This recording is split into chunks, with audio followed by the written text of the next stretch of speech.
Hello student, welcome again. तो आज हम डिस्कस करेंगे बेटा वही पुराना सेशन जो हमारा चला आ रहा है उसी को हम डिस्कस करेंगे, जिसमें हमने रिलेशन बताया था पुराने सेशन में। इस सेशन में भी हम ब्रीफ डिस्कशन करेंगे और इसे फिनिश की ओर ले जाएंगे। देखिए, मोस्टली बेटा मैं बता दूं, इस चैप्टर में जो है 3 टाइप्स के क्वेश्चन पूछे जाते हैं जो कि आपके इस चैप्टर से पहले चैप्टर से बनते हैं। पहला है टॉपिक इसका रिलेशन, दूसरा है इसका फंक्शन और तीसरा है कंपोजिशन ऑफ फंक्शन, यानी कि आप समझ पा रहे होंगे फलन, और दूसरा है संबंध, और इसके बाद जो आता है कंपोजिशन ऑफ फंक्शन यानी कि समायोजन, फलन का समायोजन जो है वो वहाँ से क्वेश्चन बनता है। 3 टाइप्स के क्वेश्चन यहाँ से बनते हैं। मोस्टली ये वीडियो जो रहने वाला है वो स्पेशली यूपी बोर्ड वालों के लिए है, क्योंकि उनका कंपार्टमेंट की हम प्रैक्टिस करा रहे थे और कंपार्टमेंट को बहुत अच्छे से हम कवर कराने की सोच रहे थे, राइट। तो चलिए यहाँ पर स्टार्ट करते हैं अपने सेशन को। तो मैंने आपको क्या पढ़ाया था? रिलेशन बताया था बेटा, रिलेशन।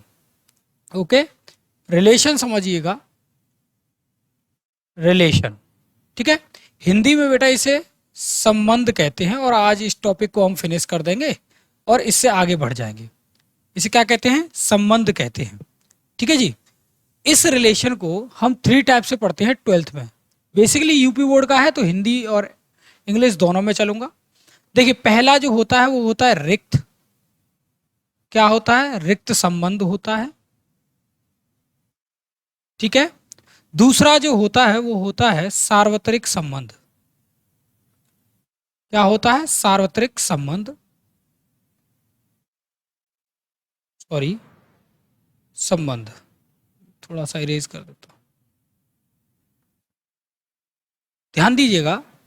सार्वत्रिक संबंध और रिक्त संबंध ये हम पढ़ते हैं 11th में, बट जो है 12th की बात करते हैं तो 12th में एक जो इंपॉर्टेंट है जहां से क्वेश्चन बनता है वो होता है तुल्यता संबंध। क्या होता है बेटा? तुल्यता संबंध होता है, यानी कि जो क्वेश्चन बनता है बेटा वो इसी से बनता है, ठीक है। अब बात आती है कि इनको कैसे डिफाइन किया जाता है, ठीक है। चलिए वो बाद में बात करेंगे। पहले मैं बता दूं कि इसका इंग्लिश में जो नेम होता है, इंग्लिश में जैसे हम बोलते हैं वो बोलते हैं बेटा एम्प्टी रिलेशन। जो इंग्लिश मीडियम वाले हैं उनके लिए जो है आपको समझना आसान होगा। रिलेशन तो आपको पता ही होगा कि संबंध को कहते हैं, ठीक है। एम्प्टी रिलेशन, इसको कहते हैं सार्वत्रिक को यूनिवर्सल। क्या कहते हैं बेटा? Universal relation, okay, universal relation. और इसको कहते हैं इक्विवेलेंस रिलेशन।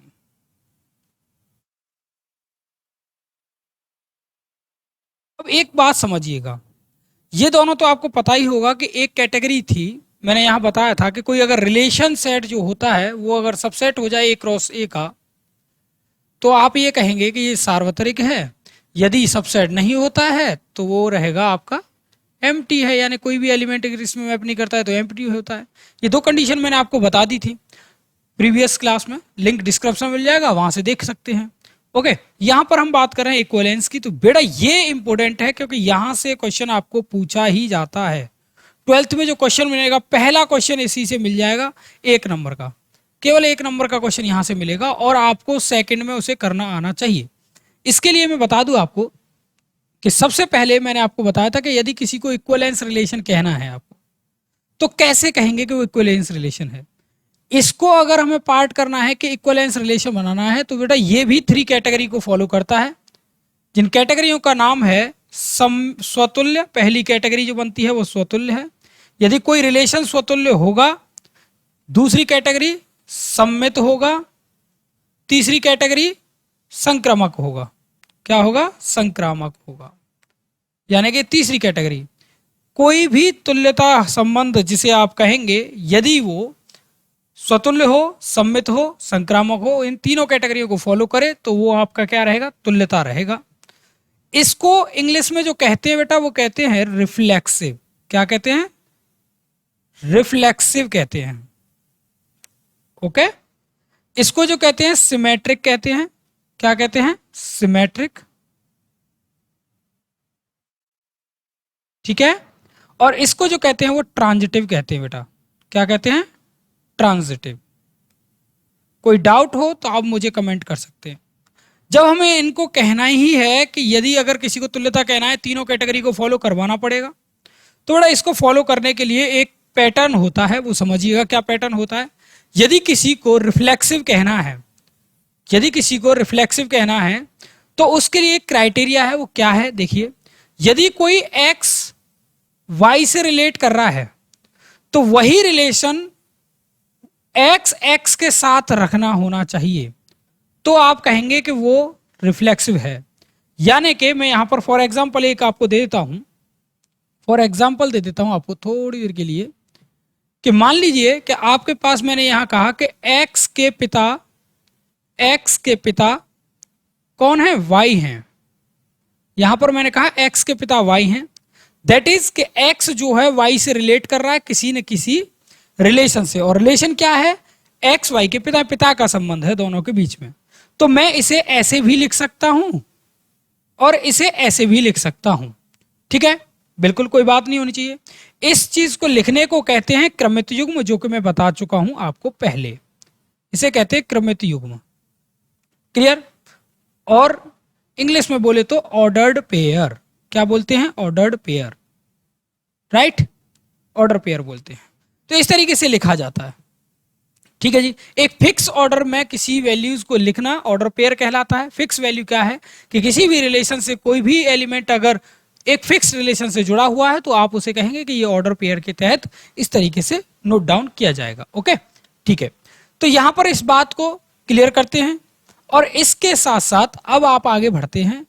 तो यहां पर देखिए जो आपके सामने है वो क्या है कि यदि x y से जुड़ा हुआ है, यानी x के y पिता हैं, तो x का पिता भी x ही होना चाहिए।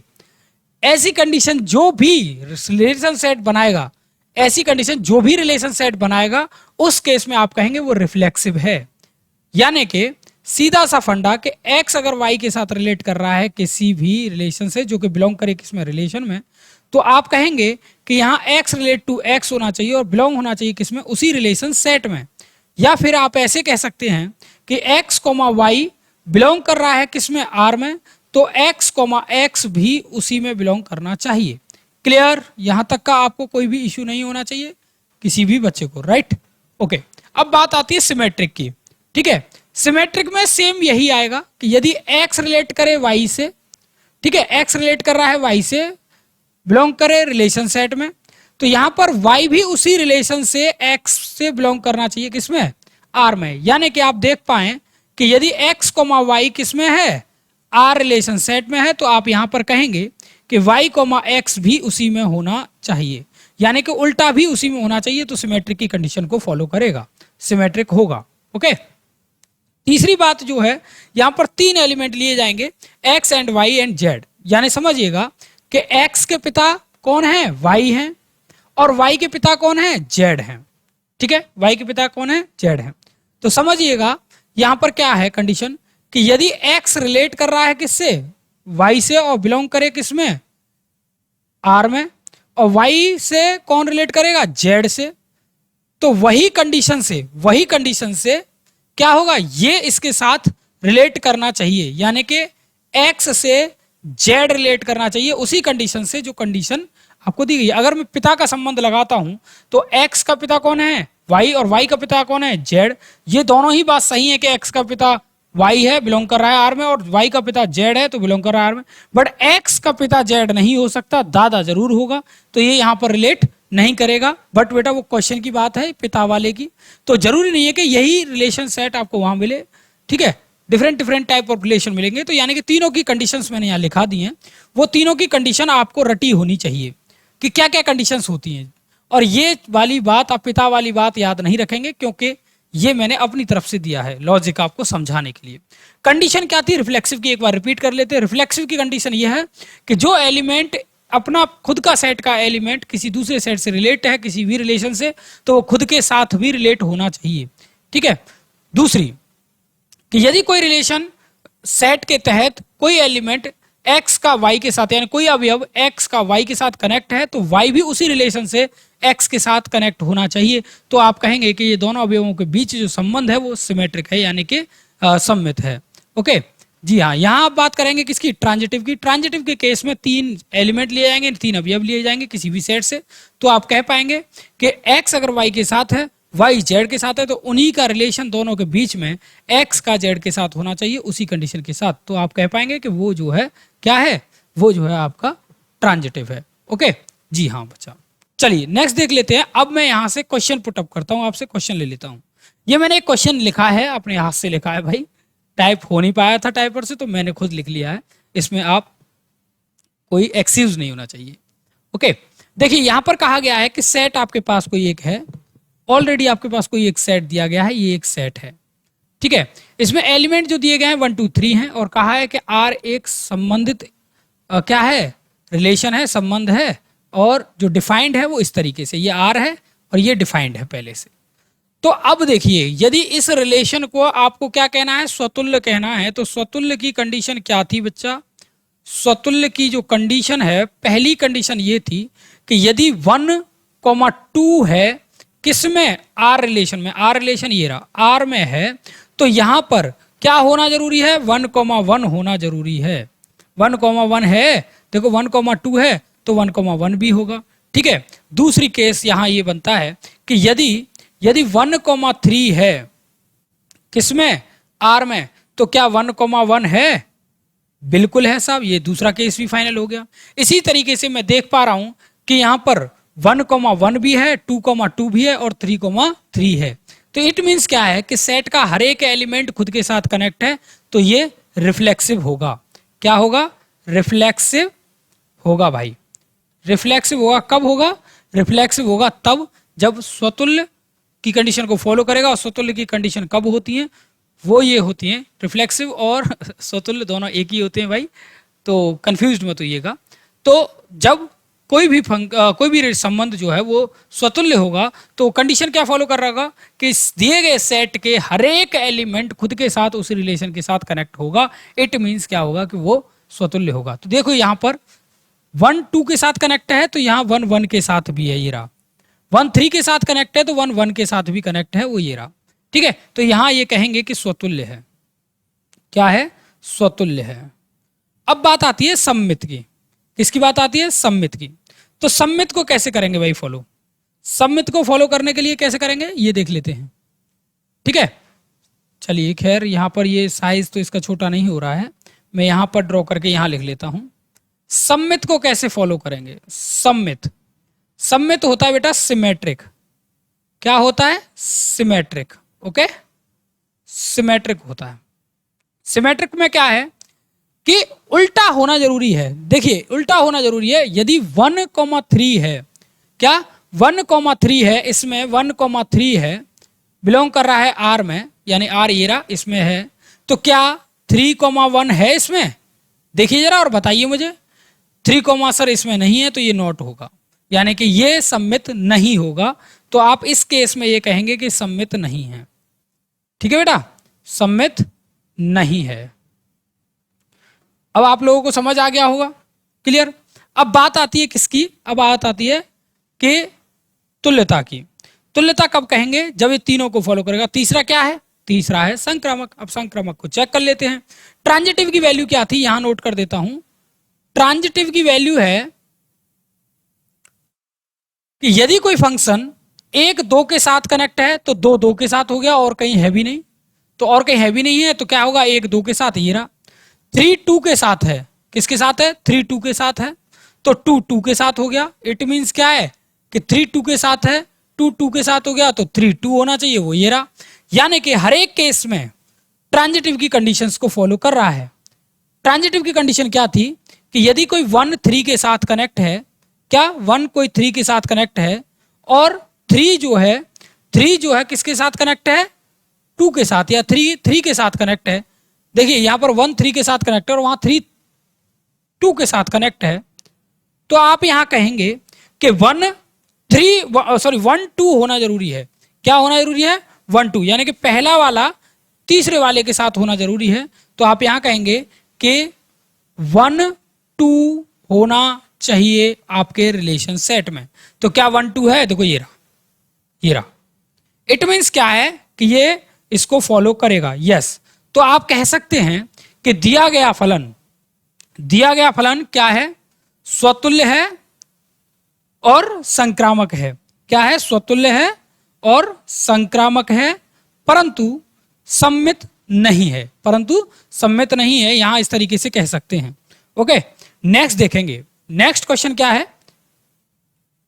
ओके, नेक्स्ट देखेंगे। नेक्स्ट क्वेश्चन है ये आपके सामने। नेक्स्ट क्वेश्चन देखिए, इसी तरीके का क्वेश्चन है, सिंपल। इसमें क्या कहा है, सेट वही दे रखा है और इसमें थोड़े से इसके एलिमेंट्स को बदल दिया गया है। अब मैं इसे डायरेक्ट करूंगा भाई, इसी तरीके से आपके लिए क्वेश्चन आएगा और 1-1। अब मैं इसे सॉर्ट आउट नहीं करूंगा, लिखूंगा भी नहीं, आपको डायरेक्ट बताऊंगा कि डायरेक्ट आप आंसर कैसे दे सकते हैं, क्योंकि इससे जो क्वेश्चन बना है, अभी तक जो बोर्ड में क्वेश्चन बना है वो एमसीक्यू बना है।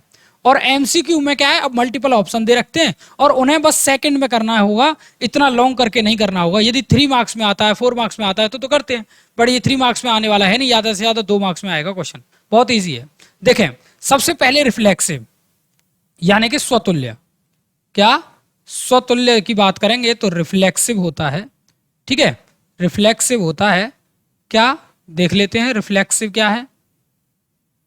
देखें, सिंपल सी बात यह है, 1-1 है, 2-2 है, 3-3 है, रिफ्लेक्सिव है। क्लियर? यदि कोई एलिमेंट, सेट में कितने एलिमेंट है, 3, और तीनों एलिमेंट 1-1 के साथ कनेक्ट, 2-2 के साथ, 3-3 के साथ, यानी कि इट सेल्फ खुद के साथ कनेक्ट है, तो आप कहेंगे कि ये क्या है, रिफ्लेक्सिव है। ठीक है जी, रिफ्लेक्सिव है। अच्छा, अब बात करते हैं यहां पर सम्मित की। सम्मित क्या कहता है? सम्मित कहता है कि यदि कोई, सम्मित कहता है कि सिमेट्रिक क्या कहता है कि यदि कोई एलिमेंट एक्स वाई के साथ कनेक्ट है तो वाई एक्स के साथ होना चाहिए, यानी कि 1-2 है यहां पर और 2-3 है। 1-2 है तो 2-1 भी होना चाहिए था। यहां पर क्या है, 1-2 है तो आपका 2-1 भी होना चाहिए था। यहां क्या है, 2-3, तो यहां पर 3-2 भी होना चाहिए था। क्या होना चाहिए था, 3-2 भी होना चाहिए था। ये कंडीशन होनी चाहिए थी इसमें। तो ये बेटा इसमें नहीं है, तो आप इस केस में क्या कहेंगे कि ये सम्मित नहीं है। संक्रामक की बात करेंगे तो संक्रामक क्या चीज कहती है, देखें, संक्रामक होती है जिसे हम कहते हैं ट्रांजिटिव। Okay, transitive. अब ट्रांजिटिव क्या है, ट्रांजिटिव को देख लेते हैं। ठीक है, ट्रांजिटिव को देख लेते हैं। ट्रांजिटिव क्या कहता है कि यदि कोई एलिमेंट 1-2 के साथ कनेक्ट है, देखिए यहां पर 1-2 के साथ है और 2-3 के साथ है, तो 1 किसके साथ होना चाहिए, 3 के साथ होना चाहिए। 1-3 के साथ होना चाहिए। क्या इस पूरे में 1-3 है, नहीं है, तो इट मींस क्या है कि ये संक्रामक भी नहीं है। तो आप यहां रिजल्ट कैसे देखेंगे, रिजल्ट होगा स्वतुल्य तो है, यहां लिखेंगे स्वतुल्य तो है, परंतु सम्मित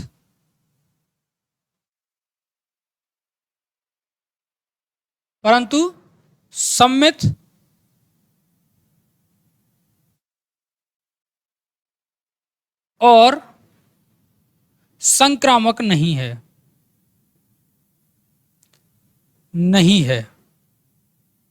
इस तरीके से इस क्वेश्चन का आंसर होगा, और जो ये होगा उसे आप टिक करके आगे बढ़ेंगे। ठीक है, इसे आप टिक करके आगे बढ़ेंगे। ठीक है जी। अब इसके बाद मैं नेक्स्ट क्वेश्चन और देखता हूं, एक क्वेश्चन और बताता हूं आपको कि इस तरीके का क्वेश्चन भी मिल जाता है जो प्रूव करने के लिए आ जाता है। मान लीजिए कि ये प्रूव करने के लिए आ गया, तो ये प्रूव करने के लिए जो आएगा वो 2 या 3 मार्क्स में आएगा बेटा। क्या आएगा, 2 या 3 मार्क्स में आएगा। तो किस तरीके से करेंगे इसे, करने के लिए फिर देखिए, अब सबसे पहला काम आप यहां पर लिखिए,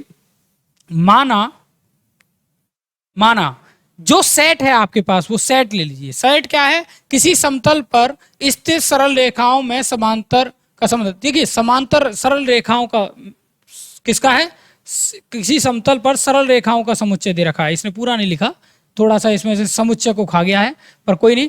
किसी समतल पर स्थित सरल रेखाओं में, तो समुच्चय किसका है, सरल रेखाओं का। तो माना कि जो एल है, एल जो समुच्चय है वो किसका है, सरल रेखाओं का, सरल रेखाओं का समुच्चय है।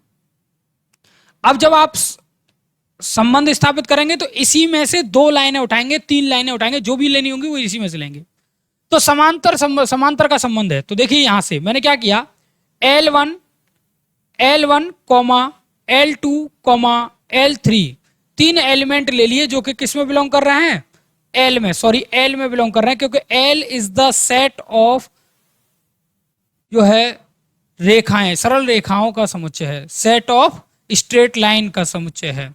तो समझिएगा, L1 L2 L3 हैं, L1 L2 L3 हैं, ये लाइनें हैं, मैंने इसी से ली हैं और किसमें बिलोंग कर रही हैं, L में। ओके, अब मुझे बताना है पहली स्वतुल्य की कंडीशन।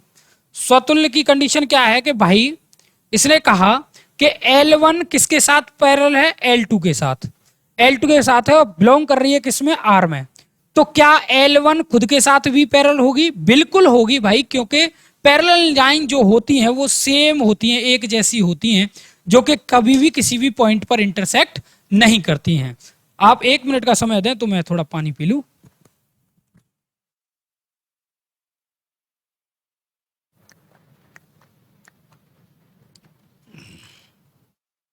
ठीक है जी, तो क्या था, अब यहां पर देख पा रहे होंगे कि स्वतुल्य जो होती हैं यानी रिफ्लेक्सिव जो होती हैं, अगर कोई लाइन L1 L2 के पैरेलल है तो L1 L1 के यानी L1 L1 के पैरेलल होगी, क्योंकि पैरेलल लाइन जो होती हैं किसी भी पॉइंट पर एक दूसरे को इंटरसेक्ट नहीं करती, सेम लिखने वाली लाइनें होती हैं। दूसरी वैल्यू जो होती है बेटा वो होती है सिमेट्रिक। अब ये सिमेट्रिक क्या है, इसको भी समझ लेते हैं भाई, ये भी बड़ा आसान है। इसको कहते हैं सम्मित, नीचे लिख देता हूं क्योंकि उधर हम वो कर लेंगे, ट्रांजिटिव को कर लेंगे, सम्मित कहते हैं इसे। अब देखिए, यदि L1 पैरेलल है L2 के और बिलोंग कर रहा है किसमें, R में, ये R में ऐसे ही लिए थे हमने, ये रहा relation, L1 perpendicular of L2 के है, क्लियर सर। तो यहां L2 भी तो पैरेलल होगा किसके, L1 के, ये भी तो कंडीशन होगी, क्योंकि एक दूसरे के पैरेलल हैं, यानी इक्वल लाइन है। दो पहलवान ले लीजिए, दोनों में सेम वेट हो, सेम हाइट हो, सेम दिखने जैसे हो, सेम फेसेस हो, तो आप क्या कहेंगे, या तो L1 को L2 के इक्वल रख लो या L2 के L1 के इक्वल रख लो, बात कोई नहीं, दोनों फर्क कोई है नहीं, दोनों होगा तो उल्टा भी ये इक्वल होगा, यानी कि ये सिमेट्रिक भी होगा। ओके, ये भी कंडीशन पास हो गई, ये भी कंडीशन पास हो गई। तीसरी बात कि L1 L2 L3 कहां से लिए थे, L से। तो अब यहां पर क्या कहेंगे, L1 पैरेलल है L2 के for every L1, L2 belongs to L होगा। ठीक है, क्लियर है सर। ओके, यहां पर अगेन कहेंगे कि L2 parallel of L1 for every L2, sorry ये L1 की जगह यहां L3 आएगा, L2, L3 belongs to L होगा। नाउ अब आप देख पाएंगे यदि ये वाला इसके इक्वल मान लेता हूं थोड़ी देर के लिए, तो ये वाला इसके इक्वल है, ये वाला इसके इक्वल है, तो क्या ये इसके इक्वल नहीं होगा, बिल्कुल होगा। तीन भाई हैं, तीन सेम एक जैसे दिखते हैं, तीनों एक जैसे दिखते हैं, तीनों में हाइट वेट सब सेम है, तो आप क्या कहेंगे, पहला तीसरे के बराबर है। इट मीन्स क्या होगा कि L1 पैरेलल होगा किसके, L3 के, दैट इज, और जो बिलोंग करेगा वो किस में करेगा, R में करेगा, और ये जो रिलेशन बनेगा इसे हम कहेंगे कि ये होगा ट्रांजिटिव। क्या होगा, ट्रांजिटिव होगा। ठीक है, तो आप इस केस में कह सकते हैं कि ये जो है संक्रामक भी होगा, ये क्योंकि संक्रामक हिंदी में बोलते हैं बच्चा। ओके, तो यहां देखिए ये जो रिलेशन है ये रिफ्लेक्सिव भी है, सिमेट्रिक भी है और संक्रामक भी है। इट मीन्स क्या है कि दिया गया रिलेशन जो है वो तुल्यता है, ये बात है, और तुल्यता है तो इसे इंग्लिश में क्या कहेंगे बच्चा, इक्विवेलेंस कहेंगे। ओके, इक्विवेलेंस कह लो या इक्विवेलेंस कह लो, कोई फर्क नहीं पड़ता है। नेक्स्ट क्वेश्चन हम यहां से आगे चलते हैं। किसी को नोट करना है तो थोड़ी देर के लिए मैं यहां से हट जाता हूं, वीडियो को पॉज कर लीजिएगा और इसे नोट कर लीजिएगा। ठीक है, चलिए नेक्स्ट देख लेते हैं। नेक्स्ट क्वेश्चन क्या है, नेक्स्ट क्वेश्चन है ये, सिद्ध कीजिए कि वास्तविक समुच्चय में, ये कोई क्वेश्चन है जिसमें कि आपको रिलेशन दिया है ये, ठीक है, और समुच्चय दिया है वास्तविक संख्याएं। वास्तविक संख्याएं कोई भी हो सकती हैं, वास्तविक में दो तरीके की संख्याएं आती हैं, वास्तविक होती है रियल नंबर्स, रियल नंबर्स में दो तरीके की संख्या आती है, रेशनल और इरेशनल। ठीक है, ठीक है जी हाँ, रेशनल और इरेशनल आती हैं। तो यहां से मैं ले लेता हूं इसको, रिलेशन क्या है देखें, रिलेशन जो दे रखा है वो A एंड B के बीच दे रखा है, such that A is less than of B square, यानी कि इससे लेस देन है, for every AB belongs to, या for every AB belongs to R होगा, for every AB belongs to R होगा, R is the real number. ठीक है, R is the real number. अब देखिए यहां पर ये R है वहां पर भी आर है। बट बता दूं, यहाँ जो ये वाला आर है ये रिलेशन को रिप्रेजेंट कर रहा है, यहाँ जो ये आर है वो रियल नंबर्स को रिप्रेजेंट कर रहा है। इसको थोड़ा सा अलग तरीके से मैंने सर्कल में इसी वजह से बंद कर दिया है, आप इसे अलग तरीके से रिप्रेजेंट करेंगे। ओके, नाउ अब देख पा रहे होंगे कि ये रिलेशन बन रहा है। तो मैंने यहां पर कहा कि अगर मैं स्वतुल्य चेक करता हूं, इसमें स्वतुल्य चेक करता हूं, देखे बेटा, स्वतुल्य चेक करने के लिए ये वाली कंडीशंस तो उसने दे ही रखी है, ये वाली कंडीशंस तो उसने दे ही रखी है। तो क्या होगा अगर इस कंडीशन में मैं ये कहूं, क्या ऐसे पॉसिबल है? बताइए जरा, है क्या ऐसे पॉसिबल होगा? तो मैं कहूंगा सर नहीं, पॉसिबल नहीं होगा। बिकॉज कि देखिए यहां पर जो है कोई भी नंबर आप रखते हैं बी की जगह, मैंने लिखा बी की जगह तो ए की वैल्यू 4 मिलेगी। देखिए समझिएगा, मैंने यहां कहा बी की जगह 2 रखा तो ए की वैल्यू मुझे 4 मिलेगी, बी की जगह 3 रखा तो ए की वैल्यू जो है मुझे 9 मिलेगी, यानी कि इससे बड़ी मिल रही है। क्या मिल रही है? बड़ी मिल रही है। यहां ए की जगह मैंने क्या रखा 4, तो यहां बी की जगह क्या मिलेगा 2, 9 रखूंगा तो 3। इट मीन्स क्या है कि ये वाला नंबर इससे बड़ा होगा। क्या होगा? बड़ा होगा। बी से ये वाला ए वाला नंबर जो है बड़ा हमेशा मिलेगा। अगर मैं ये कहूं कि कोई भी नंबर अपने से बड़ा हो सकता है, नहीं हो सकता भाई। देखिए 3 से बड़ा नहीं होगा, 3 ही रहेगा, चाहे कुछ भी हो जाए। 3 से बड़ा 9 होगा। तो इट मीन्स क्या है, यहां ये कह रहा है कि ए है तो यहां पर भी ए कर दिया इसने। रिफ्लेक्सिव यही तो बात कहता था कि कोई भी रिलेशन एक दूसरे में है तो वो खुद के साथ रिलेट होना चाहिए, वही रिलेशन। तो अगर मैं बड़े का रिलेशन ले रहा हूं कि 1 से 3 बड़ा है, तो क्या 1 से बड़ा हो जाएगा? नहीं होगा, कभी नहीं हो सकता। तो इट मीन्स क्या है कि ये रिफ्लेक्सिव नहीं होगा। सिमेट्रिक की कंडीशन अगर आप देखें तो यहां सममित की बात मैं जब करूं तो सममित के लिए आप ये समझिए कि यदि कोई ए कैसा है, ये बड़ा है, तो क्या ऐसा पॉसिबल है? उल्टा पॉसिबल है? नहीं भाई, पॉसिबल नहीं है। उल्टा पॉसिबल नहीं है कि आप यहां पर इसे चेंज कर लें। क्या कर लें? इसे चेंज कर पाए तो वो पॉसिबल नहीं है। क्यों पॉसिबल नहीं है? नॉट बिलोंग्स टू आर होगा, ये बिलोंग्स टू आर होगा। क्यों नहीं है ये समझिए। ये वो इसलिए नहीं है कि ये तो बड़ा आ रहा है, ठीक है, ए से कैसा है, बी बड़ा आ रहा है। या मान लीजिए थोड़ी देर के लिए यहां इस कंडीशन को समझिए, बी की वैल्यू छोटी है और ए की वैल्यू बड़ी है, तो बी से ए बड़ा आ रहा है। यहां पर जो कंडीशन बनेगी बेटा वो कभी भी चेंज नहीं हो सकती, क्योंकि कभी भी ऐसा नहीं हो सकता कि 9 से बड़ा 3 हो जाए, कभी नहीं हो सकता। 3 से बड़ा 9 रहेगा हमेशा, बट 9 से बड़ा 3 कभी नहीं हो सकता। तो जो छोटा नंबर है वो छोटा ही रहेगा, बड़ा नंबर है वो बड़ा ही रहेगा। इट मीन्स क्या है कि ये सममित भी नहीं है, ठीक है, सममित भी नहीं है। अच्छा, इसके बाद हम बात करते हैं किसकी? संक्रामक की। तो बेटा देखिएगा, समझिएगा थोड़ा सा, यहां पर इसमें थोड़ा सा आपको कंफ्यूजन होगा। देखें यहां मान लीजिए 2 रखने पर क्या मिला 4, 3 रखने पर क्या मिला 9, और 4 रखने पर आपको क्या मिल सकता है 16। क्या मिल सकता है? 4 रखने पर ए की वैल्यू 16 मिल सकती है, ठीक है। अब ये समझिए 2 से बड़ा क्या है 4 है, 4 से बड़ा क्या है 16 है। 3 ही तो रिलेशन बने यहां पर। मैं 2 ले लेता हूं, कोई पहला ये ले लिया तो इसका रिजल्ट मिल रहा है क्या ये, और इससे ये कनेक्ट है तो ये मिला। तो यहां पर वो रिलेशन क्या कहता था कि ए बी के साथ हो, बी सी के साथ हो। तो देखिए ए किसके साथ कनेक्ट है 4 के साथ, और 4 किसके साथ है 16 के साथ। तो 2 से बड़ा क्या है 4 और 4 से बड़ा क्या है 16। तो उसका कहना क्या था कि 2 से बड़ा 16 होगा क्या? बिल्कुल होगा। पर यह गलत है, क्योंकि उसमें एक छोटी सी बात और कही है कि इक्वल भी है। क्या है? इक्वल भी है, इक्वल भी है। तो क्या इक्वल दिख रहा है क्या ये? नहीं भाई, ये इक्वल नहीं है, ये इक्वल नहीं है। तो इट मीन्स क्या होगा कि संक्रामक भी नहीं होगा।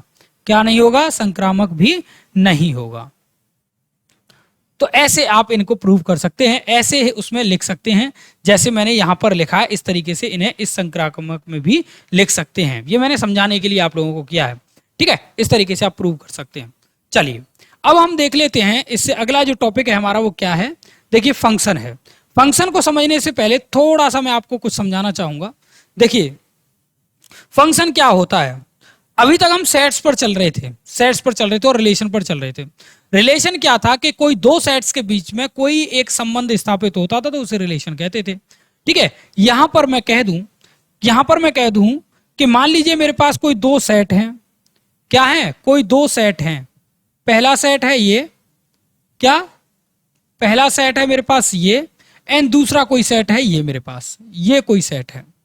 ठीक है, अब इस सेट में दोनों के बीच में मैं कोई संबंध स्थापित कर पा रहा था तो इसे क्या कहते थे?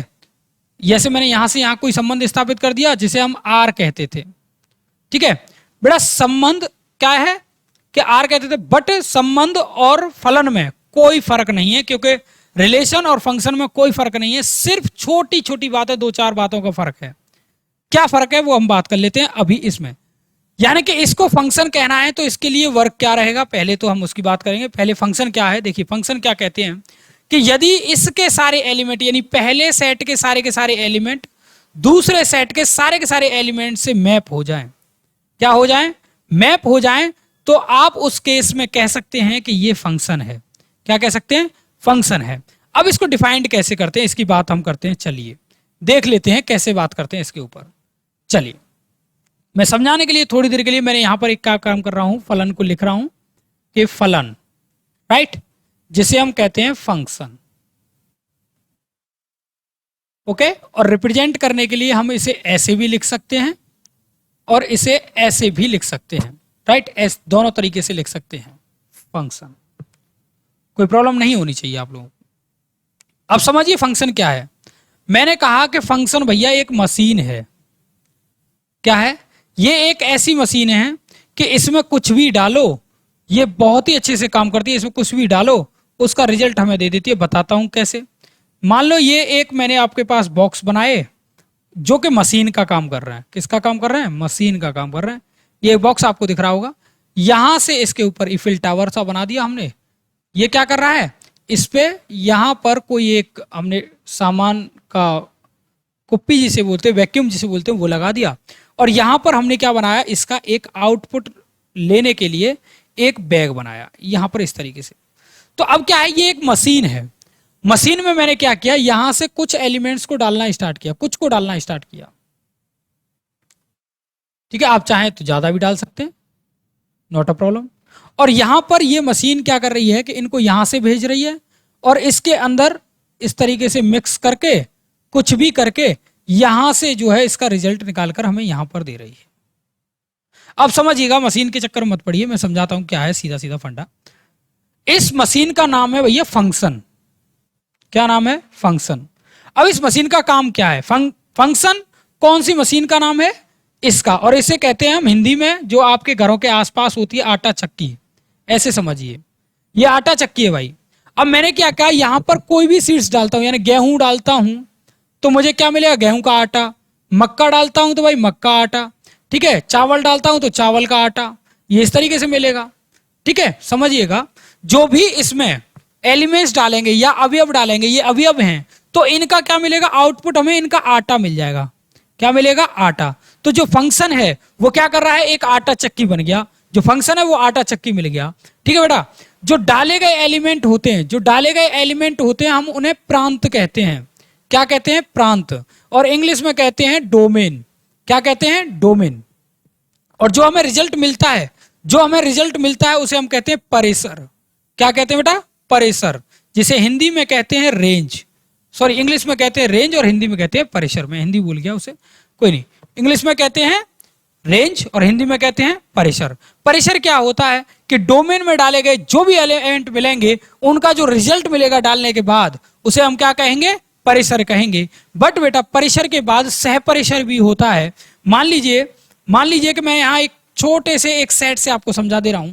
मैंने यहां कहा आपको कि 1 2 3 इज द डोमेन एलिमेंट। यहां पर मिला 4 5 6, या आप कह सकते हैं, यहां आप कह सकते हैं 2 4 6 मिल गया। तो देखिए, ये इससे कनेक्ट हो गया, ये इससे कनेक्ट हो गया, ये इससे कनेक्ट हो गया। तो ये फंक्शन है। क्लियर? फंक्शन है। और इसमें जो रेंज है, रेंज तो बनेगी बेटा ये। क्या बनेगी? रेंज तो बनेगी ये, क्योंकि इसके सारे के सारे एलिमेंट इससे कनेक्ट हैं। और डोमेन बनेगा ये। क्या बनेगा? डोमेन बनेगा ये। ठीक है, डोमेन को क्या कहते हैं? प्रांत, और इसको कहते हैं परिसर। अब बेटा कोई भी इसमें रेंज में कोई भी एक एलिमेंट विदाउट मैपिंग के रह जाता है, यानी कि यहां पर 3 रह जाता है, तो आप इस केस में 3 की जगह यहां कोई और नंबर ले लीजिए, क्योंकि 3 डोमेन में है, 7 ले लीजिए, 7 रह जाता है यहां पर, तो आप इस पूरे एलिमेंट्स को क्या कहेंगे? सह परिसर कहेंगे। क्या कहेंगे? सह परिसर कहेंगे।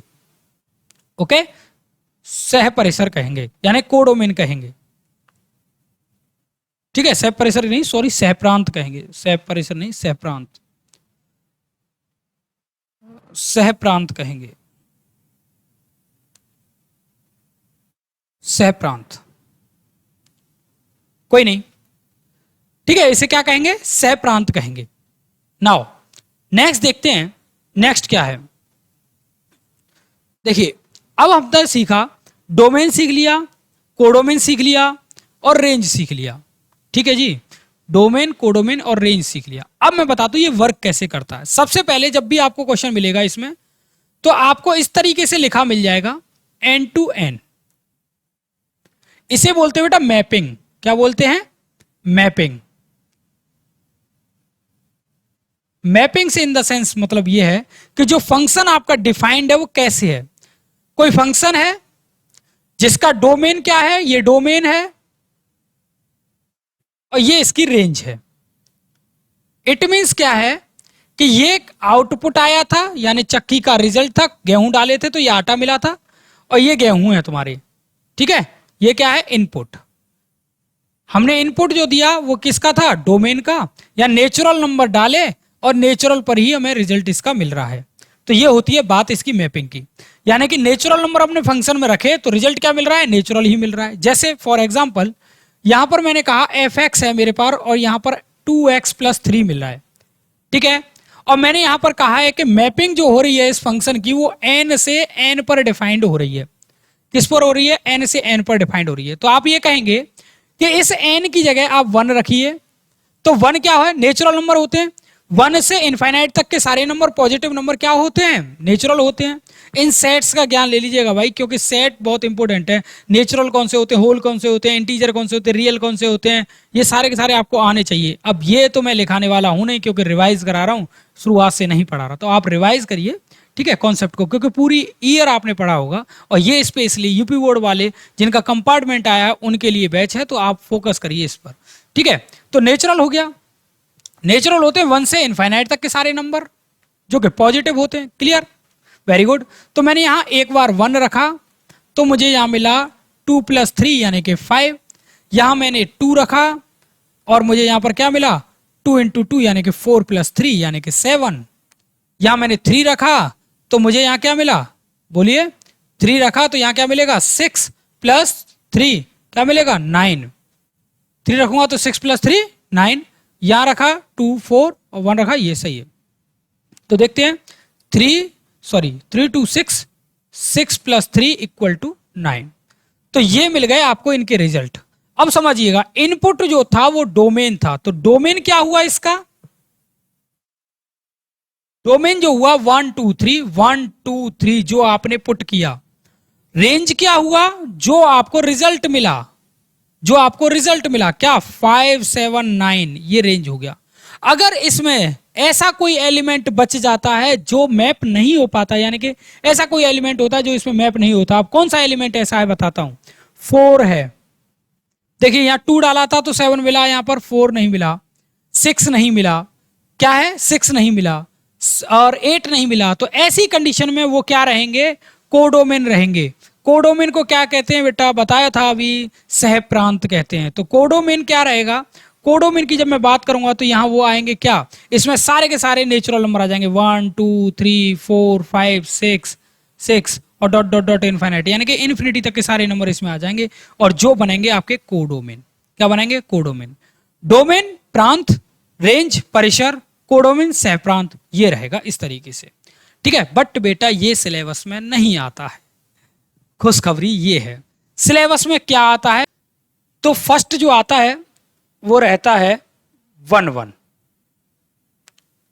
अब ये 1 1 क्या है? जिसे हम कहते हैं बेटा एकैकी। क्या कहते हैं? एकैकी फलन। दूसरा आता है बेटा ऑन टू, जिसे हम कहते हैं आच्छादक। क्या? आच्छादक। तीसरा जो होता है 1 1 ऑन टू, 1 1 ऑन टू, इसको कहते हैं एक एकी आच्छादक, एक एकी आच्छादक। अब इनकी हम बात करते हैं बेटा। क्या बात करते हैं? देखिए समझिएगा। एक एकी फलन, आच्छादक फलन और एक एकी आच्छादक क्या होते हैं, इनकी बात करते हैं। देखिए समझिएगा कि आपके पास कोई फंक्शन है F X equal to 2x plus 3 है, क्लियर? और इसकी जो मैपिंग हो रही है वो हो रही है n से n पर हो रही है, या नेचुरल से नेचुरल पर हो रही है। नेचुरल डोमेन में डालना है और नेचुरल ही आपको उसके रिजल्ट में मिलेगा, ठीक है? तो यहां पर करना कैसे होगा कि पता कैसे चलेगा कि ये जो है आपका 1 1 है? इसका एक प्रोसेस बताता हूं मैं पूरा।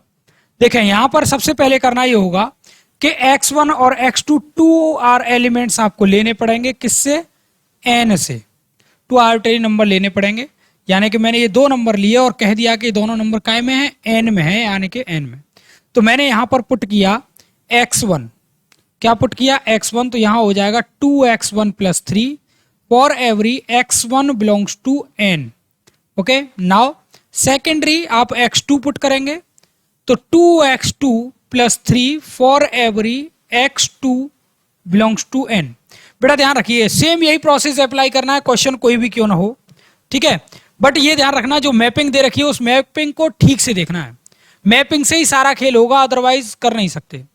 अब करना यह है कि इन दोनों वैल्यूज को इक्वल रख लीजिए। कैसे? F X one equal to F X two कर दीजिए।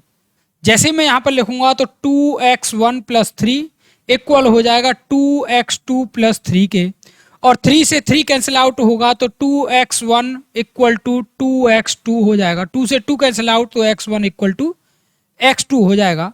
बट बेटा इसकी मैपिंग थी for every x1 and x2, x1 and x2 belongs to n होगा, तब ये बात सही होगी कि ये 1 1 होगा। क्यों होगा? क्योंकि नेचुरल नंबर ऑलवेज पॉजिटिव होते हैं, उनमें नेगेटिव नंबर नहीं होते। तो अगर मैं यहां पर 1 लिखता हूं तो 2 की इमेज भी मुझे 1 मिलेगी। समझ रहे ना? एक एलिमेंट पर एक ही इमेज मिलेगी, दूसरी इमेज नहीं मिलेगी, ठीक है? कोई भी नंबर ले लीजिएगा नेचुरल का, इसमें अगर 1 लिखूंगा तो मुझे उसके ऊपर एक ही इमेज मिलेगी, दूसरी नहीं मिलेगी। कैसे? फॉर एग्जांपल समझिए यहां पर कि एक सर्कल मेरे पास ये है और यहां पर फलन काम कर रहा है 2x प्लस 3, और दूसरा सर्कल मेरे पास ये है, ठीक है? यहां मैंने लिखा 1, यहां मैंने लिखा 2 और यहां मैंने लिखा 3। 1 लिखा यहां पर तो देखिए 2 यहां मल्टीप्लाई किया प्लस 5 हो गया, 3 किया तो 2 का मल्टीप्लाई किया 4 प्लस 3 7 हो गया, 2 का मल्टीप्लाई किया 6 प्लस 9 हो गया। यानी 1 रखने पर आपको 5 मिला, और 2 रखने पर आपको 7 और 3 रखने पर 9। इसका मतलब क्या है कि कोई एक एलिमेंट रखने पर कोई एक रिजल्ट मुझे यहां मिल रहा है, कोई एक एलिमेंट रखने पर कोई एक रिजल्ट मिल रहा है, तो वो फंक्शन 1 1 होगा, जिसे हम हिंदी में कहते हैं एक एकी।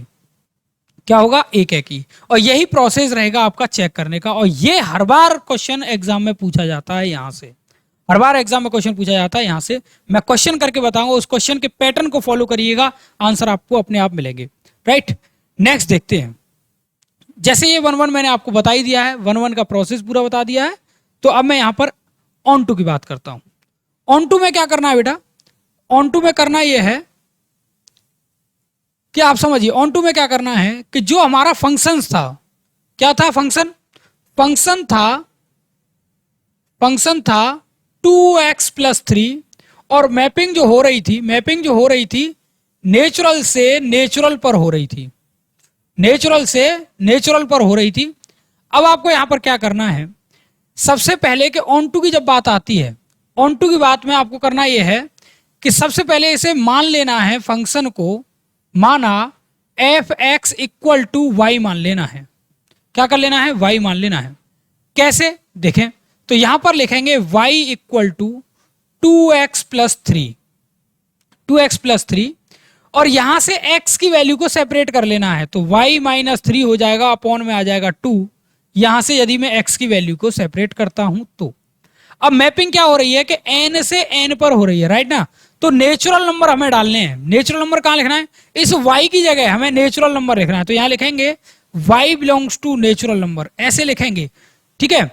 बट ये कंडीशंस यहां से उठाएंगे तो देखें यहां पर 1 रखूंगा तो क्या मिलेगा आउटपुट, x की जो वैल्यू मिलेगी वो नेचुरल मिलनी चाहिए। क्या मिलनी चाहिए, नेचुरल मिलनी चाहिए।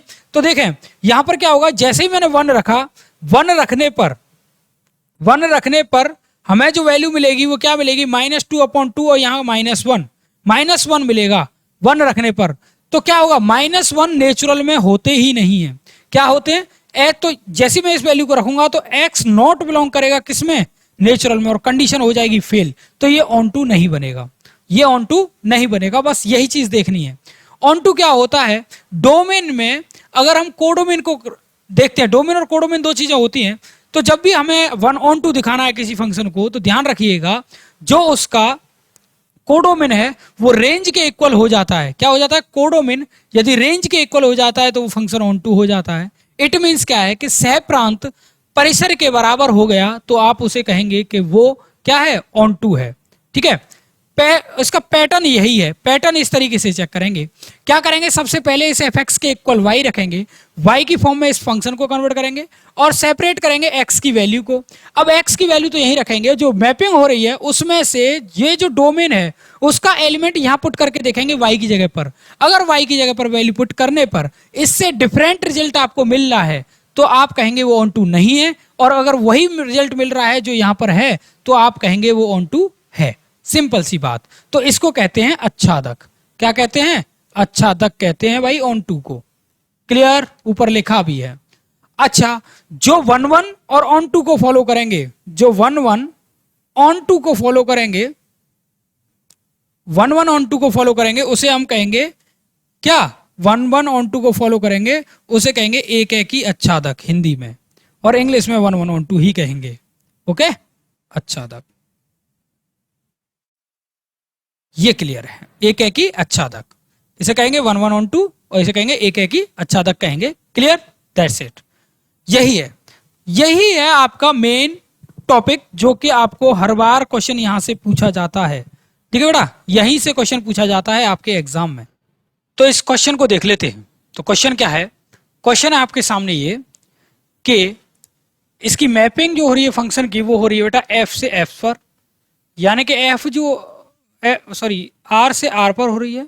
r जो है वो रियल नंबर है और फंक्शन जो दे रखा है वो ये दे रखा है बेटा। देखें, सबसे पहला काम कि 1-1 चेक करना है। 1-1 के लिए आपको करना ये है, 1-1 को बेटा एक ही कहते हैं, ये मैंने आपको बता रखा है कि 1-1 को क्या कहते हैं, एक ही कहते हैं। तो एक ही फलन कैसे चेक होता है इसकी हम बात करेंगे। ओके, चलिए देख लेते हैं।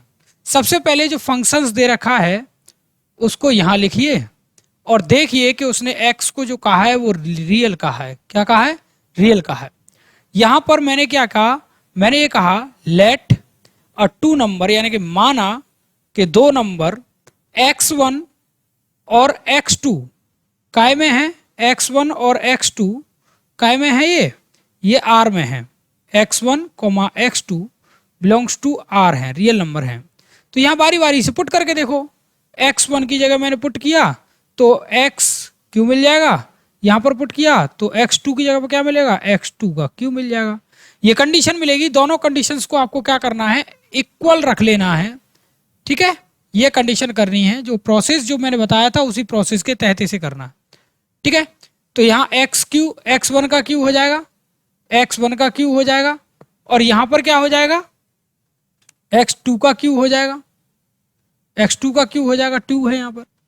इस वैल्यू को जब मैं इस साइड लूंगा तो ये x1 का क्यू और इसकी पावर हो जाएगी क्या, 1/3। क्या हो जाएगी, 1/3। दैट्स इट, यहाँ x2 होगा और यहां पर जो मिलेगा x1 इक्वल टू x2 मिल जाएगा।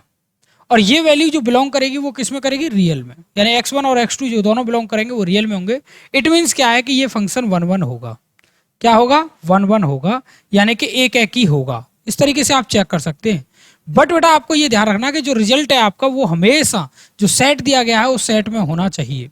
अब बात आती है ऑन टू की। ऑन टू कैसे चेक करेंगे, ऑन टू के लिए देखिए मैपिंग है आपकी r से r पर, इसको मत भूल जाइएगा। और फंक्शन जो दे रखा है वो दे रखा है आपको एक्स क्यू। क्लियर? क्लियर। लेट मैंने बताया था, सबसे पहले मानना है आपको, क्या मानना है? क्या माना कि F X equal to Y है। क्या मान लिया? वाई। तो यहां मिलेगा क्या? Y equal to X Q मिलेगा। ठीक है, Y equal to X Q मिलेगा, बिल्कुल मिलेगा। एक्स की वैल्यू को सेपरेट कर लीजिए, तो मैंने यहां एक्स कर लिया। क्या कर लिया? ये बिल्कुल क्लियर मिल रहा है, ये ध्यान दीजिएगा। यहाँ x की वैल्यू ये मिल गई, बिल्कुल मिल गई। मैंने क्या बताया था कि जो मैपिंग दे रखी है रियल नंबरों की, अब इसमें से कोई नंबर उठाइए और यहाँ y की जगह पुट करके देख लीजिए। y की जगह अगर आपने पुट करके देखा तो पता लग जाएगा कि आपका फंक्शन ऑन टू है या नहीं है। अब रियल नंबर कौन से होते हैं? रियल नंबर वो होते हैं जिनमें रेशनल और इरेशनल दोनों नंबर होते हैं। तो देखिए यहां मैंने कोई भी नंबर लिया, इसमें से कोई भी एक नंबर लिया, मान लीजिए 1 ले लिया तो 1/3 पावर मिल गई, और 2 ले लिया तो 2/3 मिल गई। इस तरीके से वैल्यू मिलेगी। और ये जो नंबर है वो इरेशनल की कैटेगरी को फॉलो करते हैं, 2/3, 1/3, इस तरीके से कोई पावर होती है डेसिमल्स में। तो ये तो x, तो इट मीन्स क्या है कि ये जो है रियल है। ठीक है, तो ये किस में बिलोंग कर रहा है? रियल में बिलोंग कर रहा है। काय में बिलोंग कर रहा है? रियल में। तो ये ऑन टू भी है, तो ये ऑन टू भी है, ये आप कह सकते हैं। तो इस इट मीन्स क्या है कि जो गिवन फंक्शन है, यानी given function is 1 1 onto. क्या हो जाएगा? 1 1 ऑन टू, यानी दिया गया फलन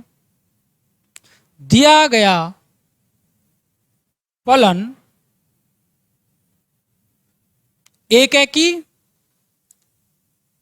है कि आच्छादक है। क्या है? आच्छादक है। आप इस तरीके से क्वेश्चंस को उड़ा सकते हैं भाई, बहुत ही आसानी से उड़ा सकते हैं यदि आपको ये क्वेश्चनों को पता हो तो। कैसे करते हैं? एक क्वेश्चन और मैं यहां आपके सामने ले रहा हूं, मैं अपनी तरफ से एक क्वेश्चन बना रहा हूं कि किसी फंक्शन की मैपिंग हो रही है भाई n से n पर। किससे हो रही है? n से n पर हो रही है। n से n पर मैपिंग हो रही है और फंक्शंस दे रखा है F X equal to X square. अब इस क्वेश्चन को करके दिखाइए। देखें, नेचुरल नंबर डोमेन में डाले जा रहे हैं और आपको मिलेगा क्या? रिजल्ट नेचुरल पे मिलना चाहिए। सिंपल सी बात यह है कि सबसे पहले x1, x2 belongs to n करिए, ये n में बिलोंग कर रहे हैं, और एफ x1 इक्वल टू लिखिए x1 का होल स्क्वायर, यहां पर x2 का इक्वल लिखिए कि x2 का whole square for every x1 belongs to n and for every x2 belongs to n हो जाएगा बेटा, यहां तक हो जाएगा। दोनों को इक्वल रख दीजिए, F x1 equal to F x2 हो जाएगा। ओके, ये हो जाएगा। यहां x1 का whole square equal to x2 का होल स्क्वायर हो जाएगा। क्लियर? Very good. इस वैल्यू को जब आप इस साइड लेंगे तो ये इस तरीके से मिलेगा, x1 का होल स्क्वायर इक्वल टू यहां x2 मिलेगा। यहां से जब मैं वैल्यू देखूं तो रूट से बाहर बेटा प्लस माइनस की 2 वैल्यू निकलती हैं। क्या आएगा? x1 और इक्वल टू x2। बट बेटा यहां देखो माइनस की वैल्यू नहीं लेंगे, बिकॉज कि हमारे नेचुरल नंबर पर मैपिंग हो रही है। क्या? नेचुरल नंबर पर मैपिंग हो रही है, तो यहां से जो नंबर मिलेगा वो क्या मिलेगा हमें? सिर्फ और सिर्फ x1 इक्वल टू x2 मिलेगा, जो कि बिलोंग करेंगे किसमें? नेचुरल में। नेचुरल नंबर पर स्क्वायर में हमेशा एक ही वैल्यू मिलेगी, क्योंकि हम पॉजिटिव नंबर्स रखेंगे सारे के सारे। जैसे फॉर एग्जांपल के तौर पर मैंने 1 रखा किसमें? देखिए यहां पर बता देता हूं कि 1 रखा मैंने एक्स स्क्वायर में, तो देखो यहाँ 1 रखा, x की जगह 1 रखा तो मुझे 1 मिलेगा। x की जगह अगर मैंने 2 रखा तो मुझे 4 मिलेगा, पॉजिटिव मिलेगा ना कि नेगेटिव। अगर मैं माइनस रखता हूं, -2 रखता हूं तब भी मुझे 4 मिलेगा, बट -2 रखना नहीं है कि बिकॉज की मैपिंग जो हो रही है वो नेचुरल से नेचुरल पर हो रही है। तो यहां पर ये फंक्शन जो है वो 1 1 होगा। ठीक है बेटा, इसमें नेगेटिव टर्म नहीं आएगा क्योंकि नेचुरल नंबर में नेगेटिव टर्म नहीं होता। अब हमें चेक करना है ऑन टू, तो ये 1 1 होगा।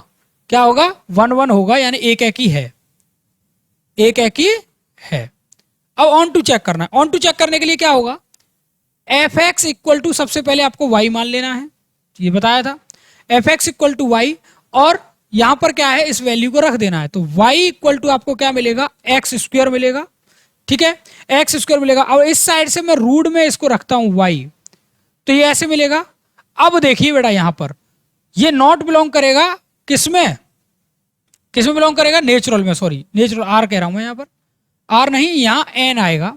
देखिए मैंने क्या कहा था कि y यहां से x की वैल्यू सेपरेट निकाल लीजिए और n की वैल्यू यहां से नेचुरल सेट से उठाइए, जो सेट दे रखा है नेचुरल से मैंने ली, यहां से ली, मान लीजिए कि यहां से मैंने 1 ले लिया, 1 लिया यहां पर और 1 यहां पर रखा, तो क्या मिलेगा, रूट में 1 आएगा। यहां से 2 लिया तो 2 रखा तो रूट में 2 आएगा, और रूट में 2 क्या होता है, इरेशनल होता है, न कि रेशनल। तो यहां क्या मिलेगा, इरेशनल मिलेगा, ठीक है। और इरेशनल नेचुरल के अंदर आते नहीं है, तो ये नॉट बिलोंग करेगा इसमें, और जब ये नॉट बिलोंग हुआ तो ये ऑन टू नहीं होगा, क्या होगा, नॉट ऑन टू, ठीक है, नॉट ऑन टू। तो जब ये कंडीशन बन गई नॉट ऑन टू की, तो आप ये कहेंगे कि एक एक ही है, आच्छादक नहीं है। सिंपल सी बात ये है, एक एक ही है और आच्छादक नहीं है परंतु आच्छादक नहीं है। तो बेटा बस आज का टॉपिक यहीं फिनिश करते हैं, ठीक है, आज की क्लास यहीं ऑफ करते हैं इसके साथ 1112 के साथ। अब इसमें एक टॉपिक और रह जाता है आपका, जिसका नाम है कंपोजिशन ऑफ फंक्शन। कौन सा टॉपिक है, कंपोजिशन ऑफ फंक्शन, ठीक है, कंपोजिशन ऑफ फंक्शन, ये एक टॉपिक है। इस टॉपिक में क्या होता है, आपको सिखाया जाता है गॉफ एंड फॉग, ये सिखाया जाता है। ये हम बात करेंगे अगले अपनी क्लास में, जो कि 10 मिनट की क्लास होगी। इसकी 10 मिनट के ऊपर आप सीख जाएंगे क्या होता है, कैसे होता है, ठीक है। अगर आपका आज का हमारा सेशन अच्छा लगा हो तो प्लीज़ एक लाइक का बटन और सब्सक्राइब का बटन ठोक दीजिएगा, क्योंकि इसी प्रकार हम आपके लिए बेहतर कंटेंट बनाते रहेंगे और रेगुलर वे में आपसे जुड़े रहेंगे। अगर आपने कसम खाई है कंपार्टमेंट को क्लियर करने की, तो प्लीज़ चैनल को छोड़ के ना जाइए, क्योंकि हम आपके साथ जी और जान से मेहनत करने के लिए तत्पर तैयार हैं, ठीक है। लिखने के लिए तैयार हो जाओ कलम से क्रांति, क्योंकि हर वो शख्स जिसका कंपार्टमेंट आया है मैथ में, वो अब की बार दिखा दे कि मैथ में हमसे ज़्यादा होशियार कोई नहीं है। तो टॉप करने की बारी आपकी है। अगर आपको मैथ के इम्पोर्टेंट क्वेश्चंस चाहिए तो वो भी मैं आपको दे सकता हूँ, इम्पोर्टेंट क्वेश्चंस चाहिए तो वो भी मैं आपको दे दूंगा। आपको करना ये होगा, मुझे टेलीग्राम पर फॉलो करिए, टेलीग्राम पर फॉलो करिए, व्हाट्सएप चैनल पर फॉलो करिए, जहां से आप फॉलो करना चाहते हैं वहां से फॉलो कर लीजिए। व्हाट्सएप पर अपना चैनल भी है, वहां से फॉलो कर सकते हैं, और यूट्यूब तो है ही है, जहां आप मुझे आज देख रहे हैं, तो वहां से भी आप फॉलो कर सकते हैं, और यूट्यूब पर भी मुझे आप यहां से फॉलो कर सकते हैं। और कमेंट करिएगा सर प्लीज गिव मी या इंपॉर्टेंट क्वेश्चंस, तो मैं वहां पर आपको एक पूरी की पूरी पीडीएफ दे दूंगा, जिसमें सारे के सारे important question previous year paper होंगे। बस एक छोटा सा काम आपको करना पड़ेगा कि उन्हें आपको कन्वर्ट करना पड़ेगा हिंदी में, वो इंग्लिश में होंगे भाई। इंग्लिश मीडियम वालों के लिए बहुत ही अच्छा है, ये ओ अकेडमी के नाम से हमारे सारे चैनल हैं, आप यहाँ से हमें फॉलो कर सकते हैं, ठीक है। वो अकेडमी के नाम से चैनल है, यहाँ से हमें फॉलो कर सकते हैं। और जो आपको क्वेश्चन मिलेंगे वो इंग्लिश में होंगे, उन्हें आप ट्रांसलेट करने के लिए मुझे समय देंगे तो मैं ट्रांसलेट करके भी आपको दे दूंगा, ठीक है। और आप चाहें तो हिंदी में भी आपको मिल जाएंगे, कोई बात नहीं, हिंदी में भी मैं आपको इंपॉर्टेंट क्वेश्चन दे दूंगा, तो उनको आप प्रैक्टिस करते रहिए। बस मुझे करना ये है कि मेरी पूरी वीडियो को देखिए, जहाँ डाउट लगता है वहाँ कमेंट करिए, देन मुझे टेलीग्राम या व्हाट्सएप या आप यूट्यूब चैनल पर कमेंट करिए कि मुझे सर इंपॉर्टेंट क्वेश्चन दे दीजिए, गारंटी देता हूँ कि उन्हीं में से एग्जाम में आएगा। अगर नहीं आता है तो पढ़ाना हमेशा के लिए छोड़ दूंगा, 12 साल से रेगुलर पढ़ा रहा हूँ, ठीक है। चलिए खैर कोई नहीं, तो रिक्वेस्ट आप लोगों ने सुन ली है कि एक लाइक और शेयर जरूर करिए। सेशन अगर अच्छा लगा है, तब तक के लिए शुक्रिया, जब तक नई वीडियो नहीं मिलती है। Thank you.